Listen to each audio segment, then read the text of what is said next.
मुलुक महाराष्ट्रामध्ये एक मोठी बातमी समोर येते। परभणीच्या मानवत या ठिकाणी सभामंडप कोसळले आणि सभामंडप कोसळल्यामुळे 8 ते 10 भाविक हे जखमी झालेत। सभामंडपाखाली 30 ते 40 जण दबल्याची माहिती सध्या समोर येते। प्रशासनाकडून तातडीने बचाव कार्य सुरू झालंय आणि यशवाडीच्या हनुमान मंदिर परिसरातली सगळी घटना आहे। शनिवार असल्यामुळे हनुमान मंदिरात भाविकांची मोठ्या प्रमाणात गर्दी होती आणि त्याच वेळेला ही दुर्घटना घडल्याचं कळतंय।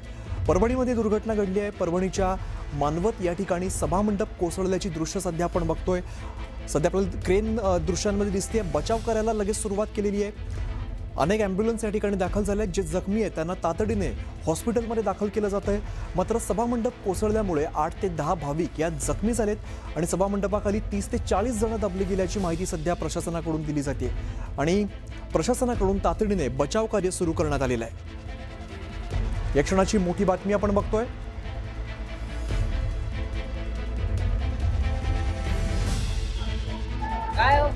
परभणी तालुक्यातील हनुमानाचं मंदिर असलेल्या यशवाडी या ठिकाणी मोठी दुर्घटना घडली आहे।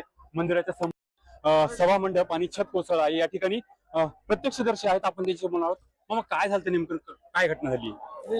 हे 3 वाजता आहे ना, 2-3 पंक्ती जेवायच्या उठल्या आणि नंतर मग एक ते एक काम पाडला की बस हे सगळं बांधकाम चालू होतं का त्याचं? नाही, बांधकाम कोण नव्हतं सुरू. फक्त दर्शनासाठी खाली 10-15 माणसं रांगेमध्ये होती. ओके, जेवायला बसले होते त्या ठिकाणी? नाही, जेवायला जेवून पुन्हा आलते ते ज्याचं छत आणि खंबे कोसळले त्या खाली किती लोक असतील साधारण? 10-15 माणसं. आणखी कोण होतं या ठिकाणी ज्यावेळेस घटना घडली त्यावेळेस? तुम्ही होते का? तुम्ही होते मला? काय झालं, काय झालं बाहेर इथं? 2 लाईन होत्या, 2 लाईन मध्ये 30 ते 35-40 लोक होते दर्शनाला। त्यांच्यावरती अचानक ते कोसळलं।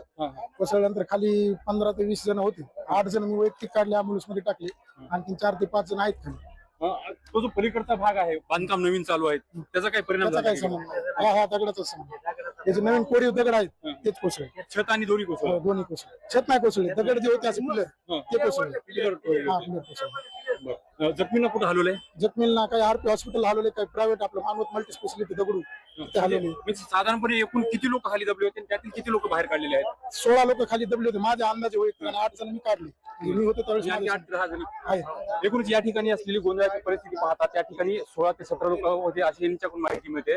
परंतु प्रत्यक्षामध्ये तो त्या ठिकाणचा जो पडलेला मलबा आहे तो काढल्यानंतरच आपल्याला समजेल की त्या ठिकाणी किती लोक दबले गेले आहेत। सध्या तरी मदत कार्य युद्ध पातळीवर सुरू आहे। या ठिकाणी खासगी अँब्युलन्स असतील, शासकीय अँब्युलन्स असतील, मोठ्या संख्येने दाखल झालेले आहेत। इथल्या रुग्णांना बाहेर काढलं जाते आणि रुग्णालयामध्ये देखील हलवलं जाते। एकूण परिस्थिती या ठिकाणी भीषण आहे, परंतु लोक मोठ्या संख्येने या ठिकाणी दाखल झालेत। मिळेल त्या मार्गानं आणि मिळेल त्या पद्धतीनं त्या अडकलेल्या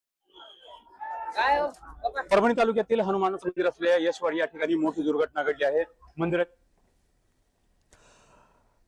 तर या सगळ्या दुर्घटनेबद्दल आता तपासणी केली जाईल, नेमकं कशामुळे घडले बघितलं जाईल। मात्र आत्ताची अपडेट अशी आहे की 8 ते 10 भाविक हे जखमी झालेले आहेत आणि सभामंडपाखाली सुद्धा 30 ते 40 जण अडकल्याची माहिती सध्या प्रशासनाकडून दिली जाते। त्यामुळे आता लगेच तातडीने हे बचाव कार्य सुरू करण्यात आलंय।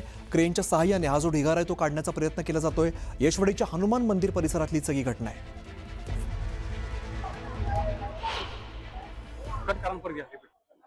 परभणी तालुक्यातील यशवाडी येथे झालेल्या या दुर्घटनेमध्ये साधारणपणे 30 ते 40 लोक या सभामंडपाचे जे पिलर आहेत त्याखाली अडकल्याची प्राथमिक माहिती मिळत आहे। या ठिकाणी मोठ्या प्रमाणामध्ये मदत कार्य देखील प्रशासनाने सुरुवात केलेलं आहे।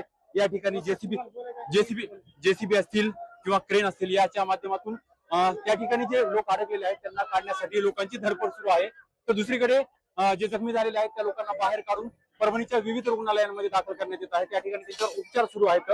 साधारणपणे ही घटना घडल्याच्या नंतर मोठ्या संख्येने लोकांनी स्वतःहून या ठिकाणी मदत करायला सुरुवात केली होती। त्यानंतर प्रशासनाने देखील जेसीबी असतील, क्रेन असेल आणि इतर साहित्याच्या माध्यमातून या ठिकाणी जो ढिगारा साठला आहे तो ढिगारा काढण्याचे प्रयत्न सुरू केले आहेत। त्या ठिकाणाहून जे जखमी लोक आहेत त्यांना देखील बाहेर काढलं जात आहे। जे काही जखमींना आतापर्यंत बाहेर काढण्यात आलं आहे त्यांना दवाखान्यात दाखल करण्यात आलं आहे, परंतु बाकीचे जे अडकलेले आहेत त्यांना काढण्यासाठी प्रशासन सर्वतोपरी प्रयत्न करतोय। या ठिकाणी लोक देखील स्वयंस्फूर्तीने मोठ्या संख्येने कामाला लागलेले आहेत। ही दुर्घटना घडल्याच्या काही वेळामध्येच मदतीला सुरुवात झाली आणि त्यामुळे मोठ्या प्रमाणात ज्या कॅज्युअल्टी होणार होत्या त्या काही प्रमाणात टाळता आल्या आहेत असं म्हणता येईल। परंतु तरी देखील या ढिगाऱ्याच्या खाली आणखी 10 ते 15 जण अडकले असल्याची भीती व्यक्त करण्यात येत आहे। प्रशासनाकडून अधिकृत माहिती दिली नसली तरी सुद्धा या ठिकाणी मोठ्या संख्येने नागरिक अडकले असण्याची भीती व्यक्त करण्यात येत आहे. विशाल माने, न्यूज 18 मराठी, परभणी.